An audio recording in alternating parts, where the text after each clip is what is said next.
What's up, everyone? Welcome to Security Squawk Podcast. We are live. I'm here with my buddy, Andre, down in Miami. He doesn't have his fan on, so it must not be too hot.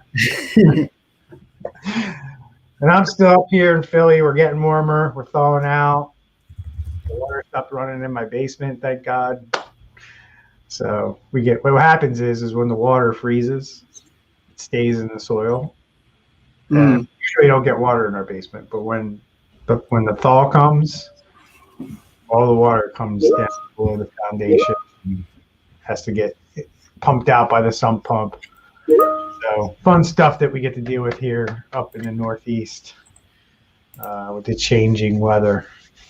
So welcome to podcast episode number 12. 12? No, 13. I don't know.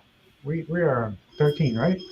Yeah, I believe it's 13. Yep. Yeah, I think I have the wrong. Yep, it's 13.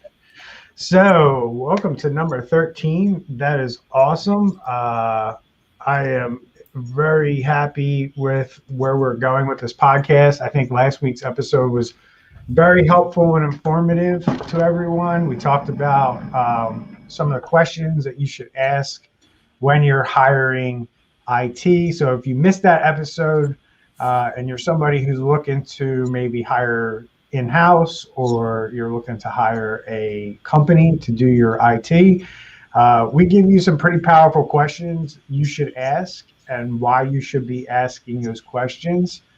So you might want to check that out. A lot of good information in there.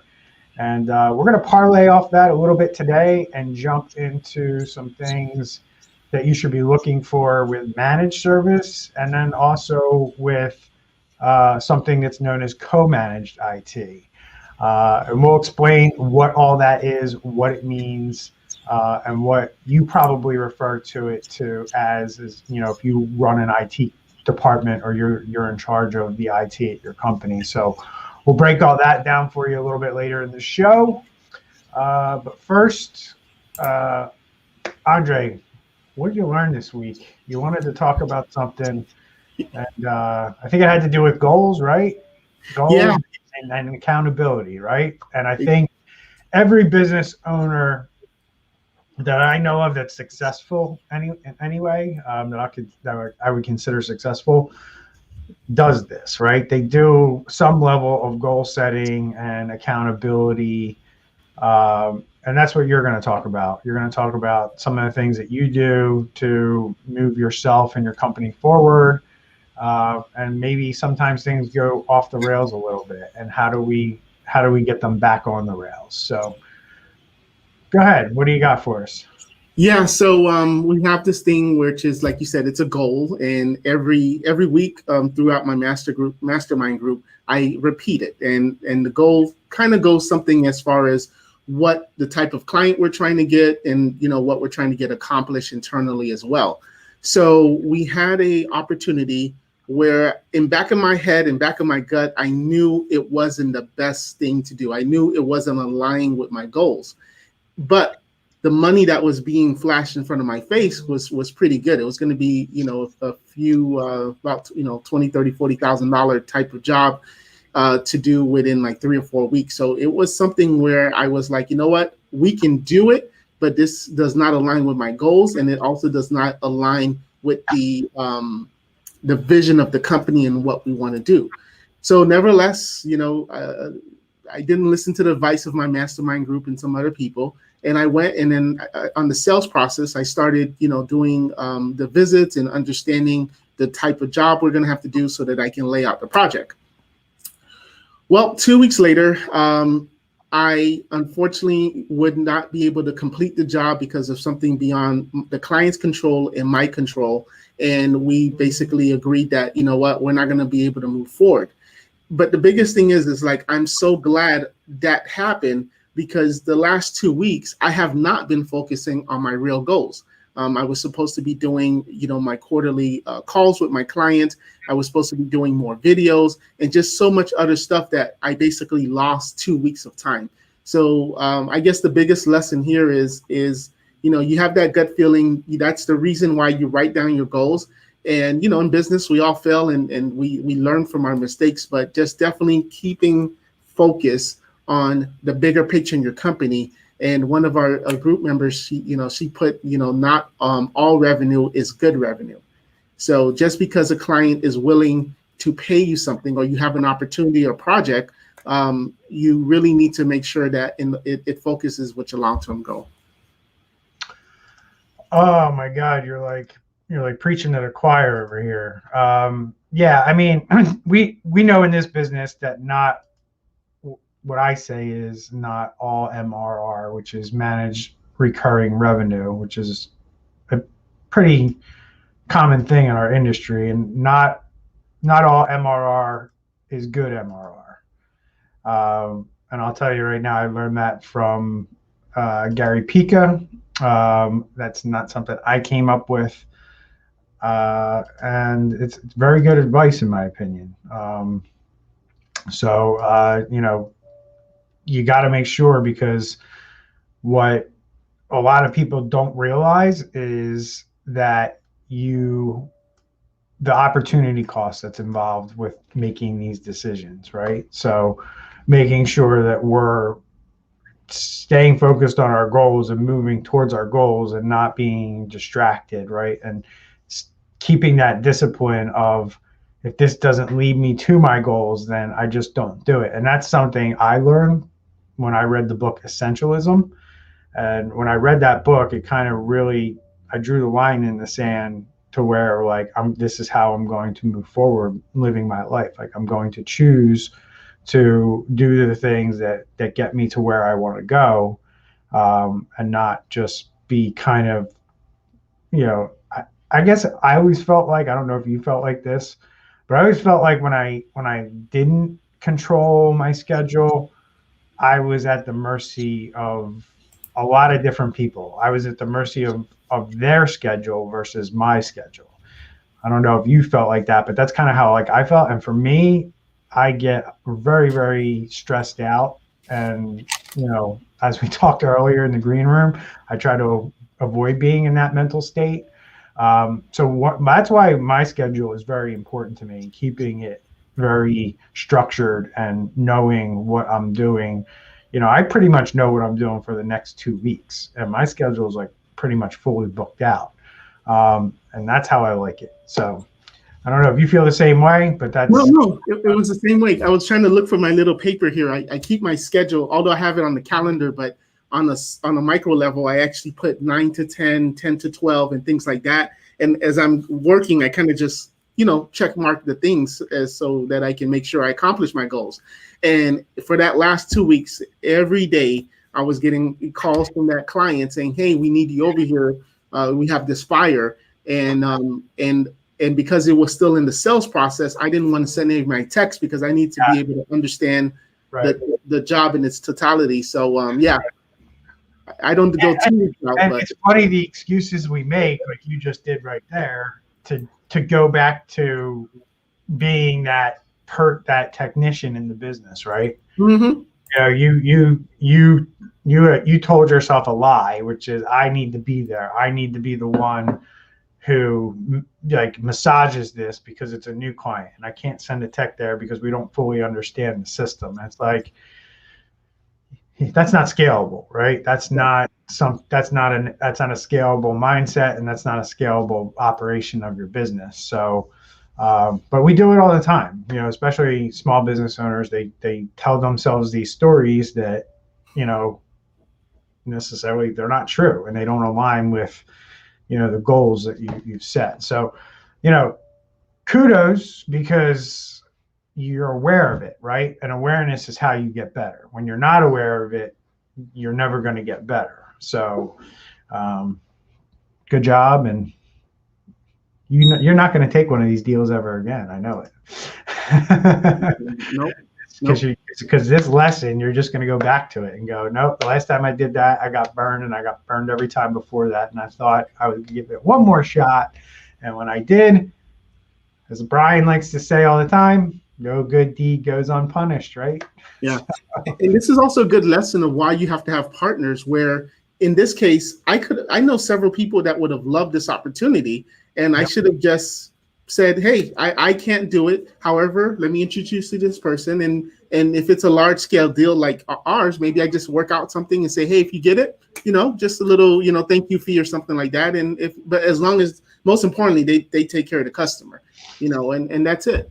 1,000%. I should have done that. I agree wholeheartedly. Good job. All right, so today we want to jump into helping people out with a couple of things that are probably very elementary for people in our world, in our industry, in our business, but jump into like what managed services are, or managed security services or cybersecurity services that you might outsource.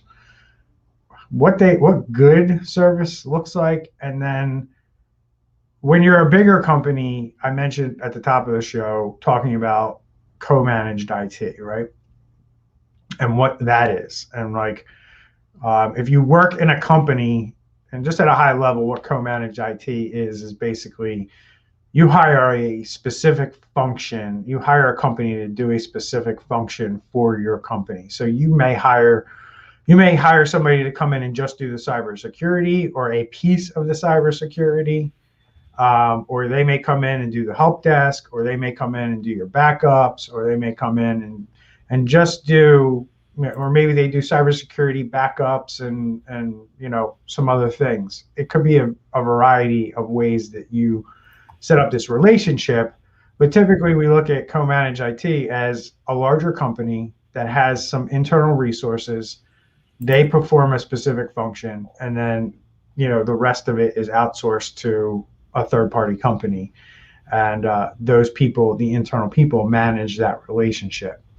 So that's co-managed IT. There's a little bit different perspective from the buyer's perspective on what that looks like, and we're going to kind of run through that today and give you some tips on what you need to look for. So, and then flip side of that, managed IT, that's kind of like the more traditional service that's offered by most third-party IT companies, where you do not have any internal resource to do your IT. And you hire a company to basically take that over for you 100%, right? They're doing everything for you. You're focused on your sole operations and maybe sales, just like you would hire an outsourced HR company or an outsourced bookkeeper. There's these IT companies out there, usually called managed service providers. You might hear managed security provider, and SSP, or some people may call themselves just cybersecurity companies, but they also do managed services. There are some cybersecurity companies that don't do managed services, so it's all over the map. And I'm not here to say one way to set up your IT company is good or bad. Our perspective that we're going to give today is going to be from the shoes of somebody who is looking to buy these types of services in the situation that they're in. So to kick it off, we're going to jump right into managed services. So managed services, you're typically going to buy managed services, and you can have input here, but once you start to creep above 75 employees, you're flirting with co-managed or some kind of internal resource that you're going to have in your company. So we're primarily talking about companies that are definitely under 100 employees, probably under 75, and more than likely under 50, that are buying managed IT services, where they are outsourcing the whole enchilada to a company. And they're basically saying, a company would say, like a business owner would say, I am not good at this. I sell flowers. I, do engineering. I build homes. That's what I'm good at. I don't want to try this cybersecurity stuff. I don't want to try this I don't want to try to manage my computers. I don't know the first thing about computers. So you hire a company to come in and be that expert for your business and that trusted partner for your business. Anything I say out of line there? You agree with all that, or? No, totally agree. Okay. So let's jump into some of the things um, why you should not be trying to do IT yourself. Like you like as a smaller company, why wouldn't I want to? If I'm a business owner and I know I need this support in my business, I'm at the point where I'm like 10 employees. I can't do it myself. Why? What are my options, Andre? And why would I consider hiring a managed service provider? Yeah, like you said, after about that 10 employees, that's when a business owner should get more serious because most importantly, time is money. How much are you paying your employees? Where if they're down and you, the owner, are trying to just fiddle it with it, doing YouTube or Google searches or looking on Google just for a repair guy. At that point, you need to have someone that understands your systems. You need to have someone that maintains your systems. And in that way, things can be kept up and your employees essentially don't have to ask permission or say who manages our IT. If they can't print or if their computer's going slow or not turning on, they just know that they have a number that they can call with a familiar voice on the other end that can then, either fix it remotely or they can dispatch someone on site. Yep. And then I pulled up the blog post we were talking about from our website at Exact IT Solutions. And the first part of the blog post talks about proactive IT support. Why is proactive IT support? Well, what's the difference? Why would we point this out in this blog post? Why would we say the word proactive IT? Is there a difference between proactive IT and not proactive IT? Yeah, and absolutely, because IT is one of those things that if everything is working well, the client is now asking the question, well, why am I, paying all of this money if they're not doing anything? Especially if it's a situation where the only time the client hears from the IT side is if something breaks, if they're actually initiating that phone call. So and unfortunately in our industry for many, many years, that was what was happening where, and it's still happening, of course, but where, IT companies were charging a flat fee and they would just sit back. They would put a couple, antivirus software and very basic stuff, and they would just sit back and literally just wait for the client to call. And when it broke, they went and they fixed it. And then they just continued that cycle. Yep, break fix model, which we're very familiar with. It doesn't really work for businesses, honestly. And a lot of business owners think to themselves, like, they're getting off cheap, so to speak, by just calling somebody when things break. Mm-hmm. But as our blog post points out, cyber criminals are proactive and they're smart and they're relentless. And if you just have somebody looking over your system when something breaks, they're not looking over your system when a cyber criminal is trying to break into your network. And there's certain things that managed security providers can put on your system to detect this kind of stuff and react to it, and make sure that you don't get hacked. But one of the things I want you to talk about, Andre, is I think you'll agree with this statement, and then hoping you can expand on it. But the way I look at things is that, and the way that companies are coming to us as a company that has kind of established itself as a cybersecurity first IT company, we hear a lot of our people that we meet with say, hey, I work with an IT or a managed service provider, but they don't do security. So are you hearing a lot of that? And then maybe we can expand on like why an IT firm might not get into security or might not do security as part of their service offering. Because as you can see in the second paragraph here, this is the kind of basic stuff that managed service providers do, right? They make sure everything on your network receives regular updates, security patches, and routine maintenance, right? They keep things running. And that's what we think of with traditional managed service providers. But there's also managed service providers, or they may call themselves managed service providers, or they may not call them anything like that. They may just say they're an IT company. That's kind of what we do at Exact IT. Um, they do security, and unless you go to their website and really learn about the company, you might not realize that this is a security company that also provides managed services, or vice versa. It's a managed service provider that also does cybersecurity.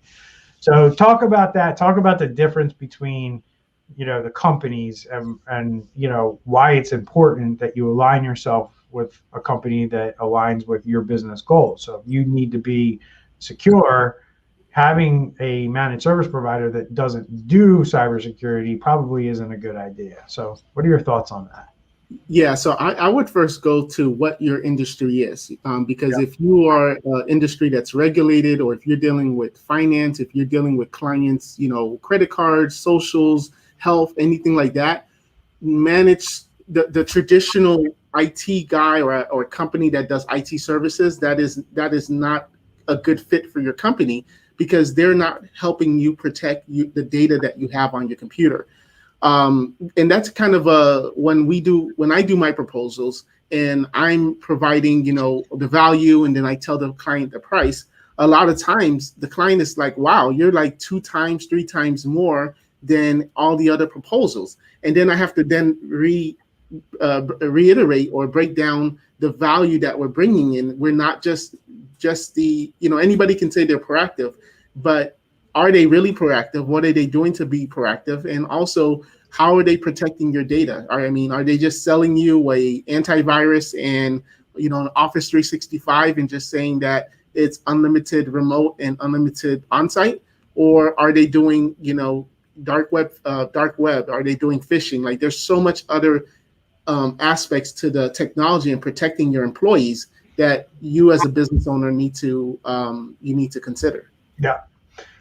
Yeah, I agree with all that. And then you have to look at too that what does proactive actually mean? Like, what the business owner, they might be listening to this and going, well, yeah, I work with an IT company. I think they do a good job, but what is good proactive service? What should that really look like to a business owner? To, if they're listening to this, they go, well, shit, I don't have that. Or, well, yeah, that's exactly what my IT company does. So, I feel good about what I have.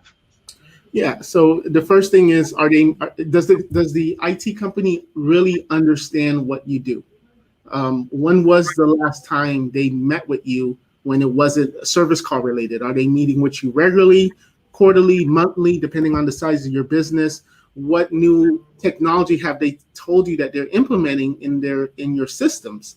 Since they started, so how stagnant is that relationship? Because again, as we continue to mention with cybersecurity, things are changing. Like, there's so much stuff that we have added in the last 6 months to protect our clients. And when we do, we tell them this is what we're doing, because this has changed. The threat has changed. The hackers are now, instead of going left, now they're going left and right.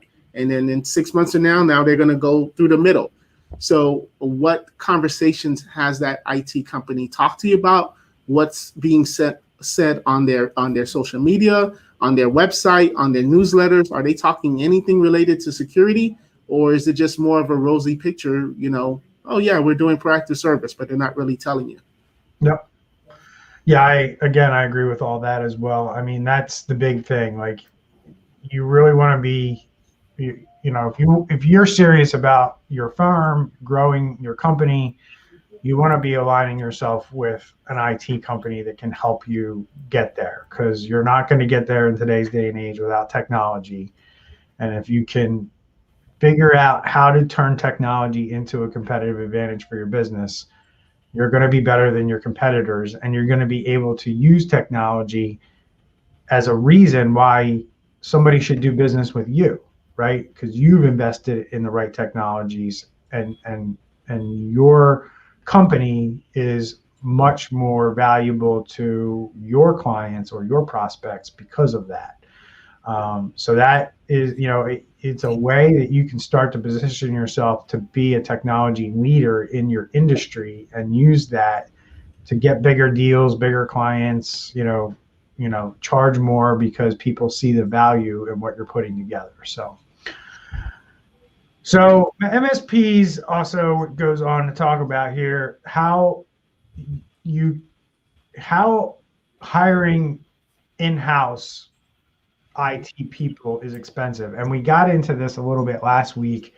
So if you didn't hear our talk last week, we got into this specifically talking about the things as a business owner that you should recognize or be aware of before you go hiring your own IT person. One of the things that I mentioned is that kind of like that vicious cycle that small companies get into when they think I need to hire an IT person and they throw an ad out there on Indeed or ZipRecruiter and they find somebody or they hire their nephew or their neighbor's friend who's good at computers to come in and run the IT for their business.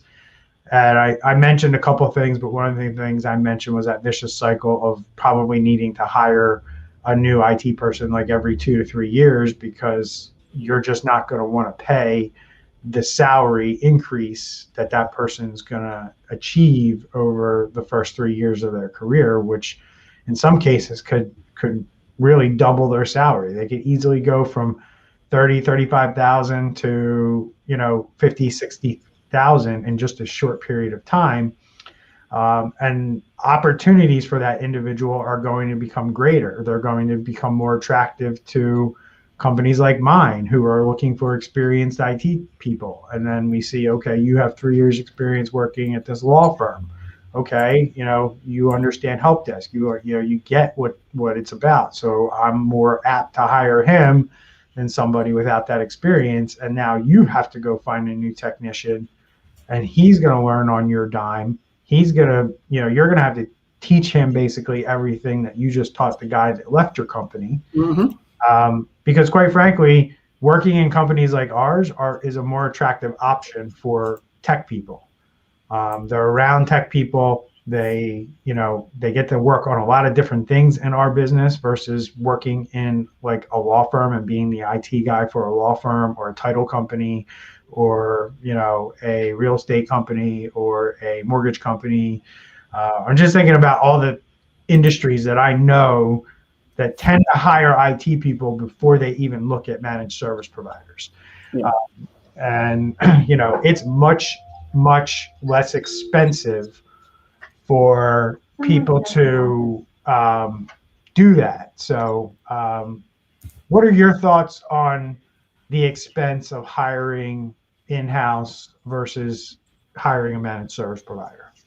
I mean, I can give you a perfect example. We had one client that we recently took over. They had about 22 computers, and they had someone on staff making on salary alone, not benefits and everything else, about $80,000 for 22 computers. And this owner thought that this was just the right way of doing things. And I think one of the things that they didn't like was that when they had an MSP company or an outside IT company prior to making it in-house was the response time. And that dealt mostly because the owner did not interview the right IT company and ask the right questions as far as what is your response time? Because in their industry, their business, they needed the ability that if something stopped working, it's not a ticket. It's just, hey, grab the IT person from the closet and bring them over here. So again, using the numbers 80,000 for about 22 machines, you probably could find a an IT security company willing to take that contract, roughly for that amount. And now, and plus too, if that employee got hit by a bus, if they need to go on vacation, and they're really, when we got in there, everything was very archaic, because that person went to school, they learned a certain way in a certain system, and they were very behind a curveball when it came to new technology. So like we had mentioned, I mean, unless the organization hits a number about 75 or so, 75 or more employees, where there's a lot more planning and organizational things that has to be implemented and done, you really should look at having an outsourced IT company. And then article goes on to say you can count on your MSP to minimize, all this stuff related to cybersecurity, malware, spyware, hacks, blah, blah, blah. That's not for our company, and this is our blog, and we're kind of representing ourselves here. That is true, but not, as we talked about earlier, not all MSPs get involved in cybersecurity, nor do they have the expertise. So you need to make sure that if you're concerned about cybersecurity, that you are aligned with a IT company or a managed service provider who does cybersecurity. So, you should be having regular conversations about this, and you will know if you're questioning or you're saying, well, I don't have these conversations with my IT company or person. You probably don't have an MSP who has a strong bench around cybersecurity. But not only that, like, think beyond cybersecurity, right? Think natural disasters, floods, fires, like anything that could hamper your business. The expectation today from most businesses is that no matter what happens to your business, you're able to operate. Mm-hmm. Right? Nobody wants to hear that their vendor that they hired to do a certain part of a bigger project that they may belong to. And I think of Department of Defense contractors that we work with who, they outsource a lot of what they do to smaller companies, right? And the expectation is that smaller company is going to deliver what they're getting paid for, and it's going to help move the project along so then that company can then deliver whatever they're delivering to the federal government, right? Right. And nobody wants to hear that one of their smaller vendors now can't operate, and now you're not going to be able to deliver this on time or at all, which will jeopardize your big contract with the government and then your ability to bid on contracts in the future. So the expectation for a lot of bigger companies is that you're going to be able to operate no matter what happens in your business, and you have a plan to carry on. And really good managed service providers understand this, and they work with businesses to build this. So if you're not having discussions with your IT company, your IT manager, this is just foreign to you, what we're saying, then you're probably not aligned with a good company. They should be working with you to put a disaster recovery plan in place, an incident response plans in place. These are all things you're going to want to have documented, because you don't want to have to remember things. You don't want to have to figure out what do we do next in the middle of a high stress situation. Yeah. So doing this ahead of time, having it planned out, and then doing tabletop exercises or actual real fire drills around this stuff is really, really key and really important, and a real differentiator when it comes to, am I working and aligning myself with a good IT company or not? So the last thing the article goes in and talks about is time. And I mentioned this before we went live, and this goes in and talks to, like, there's some IT companies out there that will basically answer the phone when you call, right? Might have a friendly voice on the other end of the line, but like, and this is the crazy one to me, like we just had an experience with this, and like we just took over an IT company, and this will paint a good picture for people to understand what's out there, right? What's good IT and bad IT, right? So we took over a client, and I met with the CEO Wednesday, and we got really good feedback from them. Like, you guys are such a breath of fresh air. You guys are amazing. And I was kind of like, what? Because my head wasn't there where she was. And her perspective was this, that every time she called her previous IT company, number one, they had what's known as admin rights on their computers. So that basically means, like, when they want to install software, they could do it. And really, in a business, we're in a time right now where you should not be giving admin rights to systems that are being used, right? So like as IT people, we need admin rights to do our jobs, right? But I don't need admin rights to log into my computer and do 98% of my daily work, right? There may be 2% of the time where I need to use an admin credential to install software or update something, right? So don't leave the admin rights on there 100% of the time when you don't need it 100% of the time. You're just giving a hacker keys to the kingdom, so to speak, right? If they can get into your system and you have full control, then they have full control. And that's just silly. Like if they can get on your system, you want to limit what they can do if they're on that system. Right? So, that's the idea behind it. And I guess the way this IT company looked at it as is, well, you have admin rights. You can go and do these things yourself. You don't need to bother us, right? So they would call up with a problem, and let's say they had a problem with QuickBooks, right? And here at our company, my team will go, okay, you're having a problem with QuickBooks. Let us call Intuit and find out what's going on there, and work with Intuit to come up with a resolution to your problem. Her old IT company, they would call up and it would be, yeah, why don't you call Intuit and take care of that yourself, right? And get that taken care of. So then now the business owner hangs up that call, and then they have to spend time on the phone with Intuit, which if you've ever spent any time on the phone with Intuit or Microsoft, it's kind of the same experience. It's awful. Yeah. So not only are you putting the client in a position of having an awful experience and doing something that they're not really qualified to do, you're also causing them to lose money because that CEO or the employee of that company can't do the job that they do, which probably generates revenue for the company. So now it's kind of like that technology debt clock just sped up a lot faster, and I just kind of wanted to illustrate and paint the picture to business owners as to what's out there and what the difference is between companies, because, we get painted with the same brush. We're all the same. Oh, you're a managed service provider. You're just like this guy.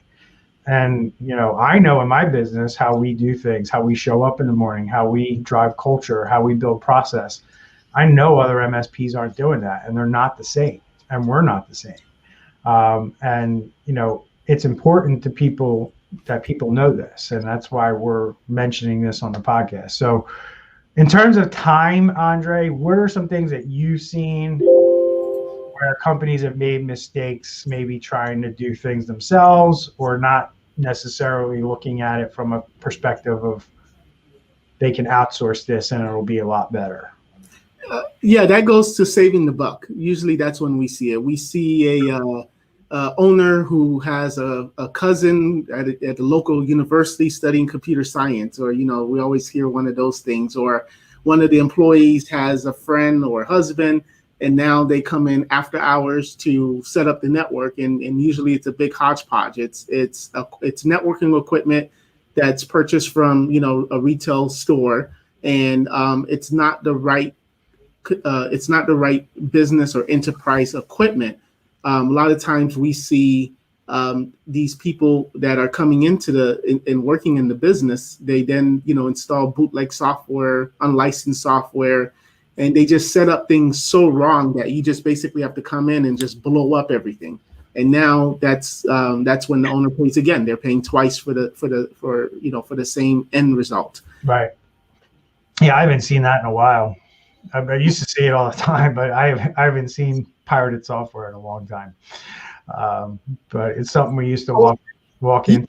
I would even say in today's time, it's like they'll take the Microsoft Office license and then use that one license for 5 people, right, and then try to use something like SharePoint, where it just causes big confusion. Or Teams. Yeah. Yeah. Why can't we log into Teams? We would run network scans and it would come back and we would have 35 Office licenses with the same key. Yeah. I'm like, do you have an open license with Microsoft? They're like, no. I'm like, yeah, okay. So, all right. So I'm going to pop up the second part of our talk here today. We're not going to spend a whole lot of time on this. We're going to wrap up here in about 5 minutes. But we mentioned what co-managed IT is, and you know, a lot of times this is an IT manager, a CIO, IT director, or somebody in charge of IT at a company that might not have the expertise or might not have the time to handle a certain aspect of the technology in that business. A lot of companies outsource to cybersecurity because cybersecurity is a whole different skill set than connecting computers and making sure a network runs efficiently. And if you're a bigger company and you only have like one or two resources, they're going to be busy with that alone, right? Making sure the network can run, making sure that the computers are working, and just solving the issues of your employees. And to ask them to then do cybersecurity, you're asking them to learn it, stay on top of it, and implement it in your company. And that all takes time. And if they're already maxed out or they're at full utilization uh, in that work at your work in that role, they're not going to be happy when you pile on. Oh, you have to do cybersecurity for us as well.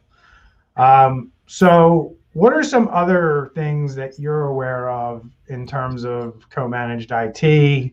Are you doing co-managed IT with any big firms? And then what does it look like from your perspective? Yeah, so we used to do co-managed IT, and really because you had the owner who wanted to live in Miami instead of Connecticut or something like that, and he may have given the option for some team members to move to Miami as well, but then their corporate office was still in another state. So as far as co-managed IT in that aspect, that's what we've been involved in. We have done quotations where you have an IT director, but he's looking at higher level stuff. He may have a basic technician that kind of just runs around the office and things like that.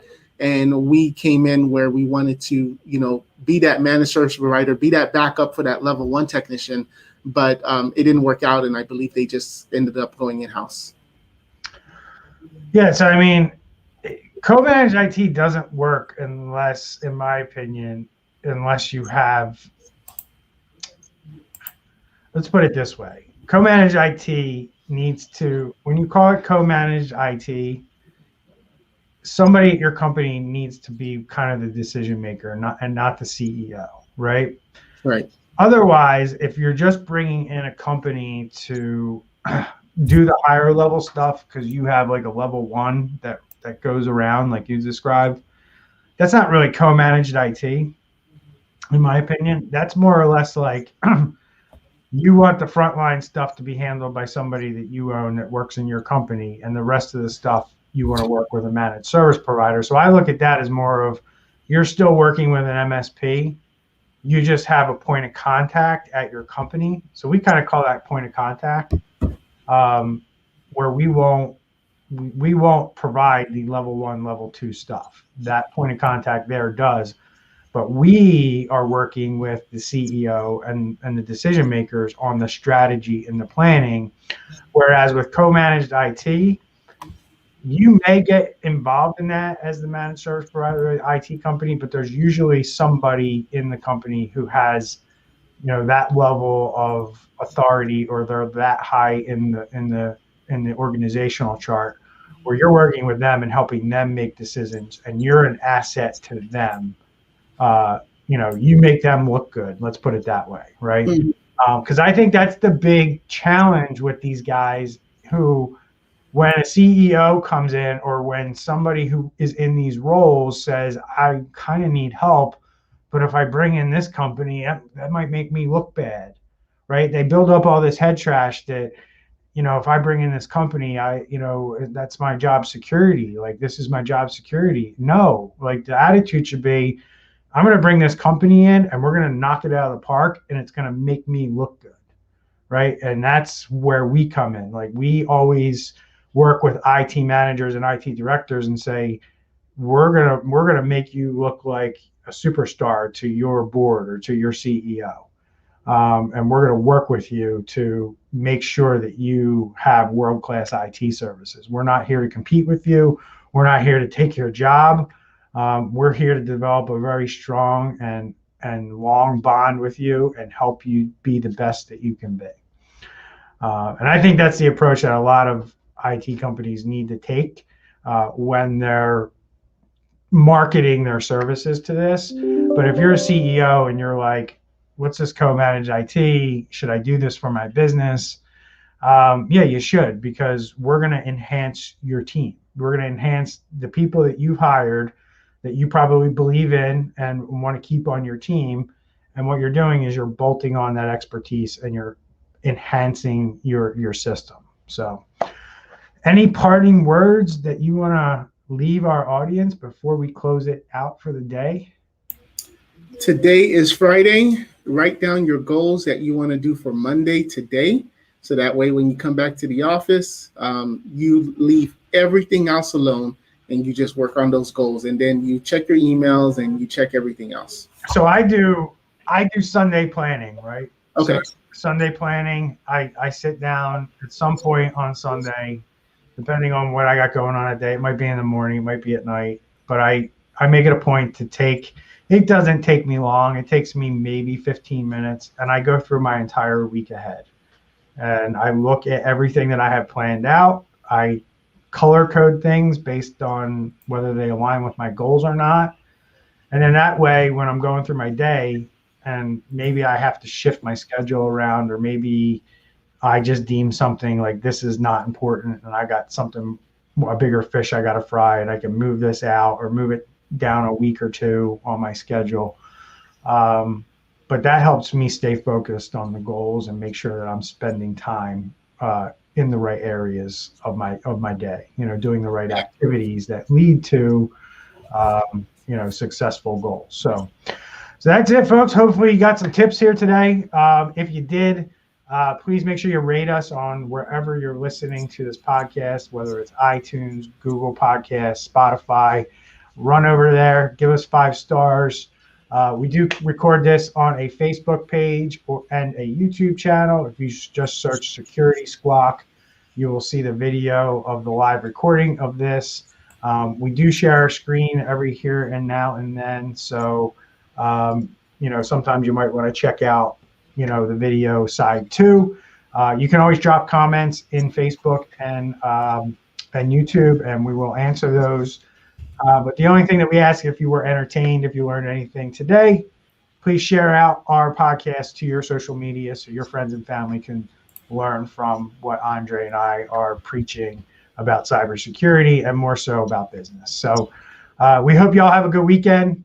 Look for us next week. We'll see you then. Take care.